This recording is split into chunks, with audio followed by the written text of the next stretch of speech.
Hi friends, అందరికీ good morning అండి.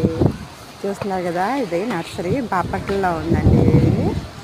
Bapatla engineering college కొంచెం దగ్గరలో ఉంటుంది అనమాట.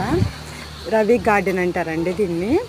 అసలు గార్డెన్లో అయితే లేని మొక్క అంటూ ఉండదు. చాలా బాగుంటాయి మొక్కలు కూడా. ఎక్కువ శాతం మనకి గ్రాస్ సైడ్ మొక్కలే దొరుకుతాయి అండి. చూస్తున్నారు కదా బోర్డు, మార్నింగ్ 7 నుంచి ఈవినింగ్ 7 వరకు ఉంటుందంట. ఫోన్ నెంబర్ కూడా ఇచ్చారు. మీకు కావాలంటే కాల్ చేస్తే మనం తీసుకున్న ప్లాంట్స్ అని మన ఇంటికే పంపిస్తారు. కాకుంటే వెహికల్ ఛార్జ్ మాత్రం మనం పే చేయాల్సి ఉంటుంది. ఈ డ్రాగన్ ప్లాంట్ చూసారా, ఎప్పుడో పెట్టారంటండి. మొత్తం వైపు టు పల్పే. అస్సలు పెద్ద వృక్షం అయితే అయిపోయింది. ఎంత బాగుందో చెట్టు అయితే, నాకు చాలా బాగా నచ్చేసింది. అసలు దానికి దగ్గరికి 150-200 కాయలు ఉంటాయి. ఈ వీడియో ఎలా అనిపించింది, నచ్చిందా? నచ్చితే ప్లీజ్ లైక్ చేసి సబ్స్క్రైబ్. Bye bye.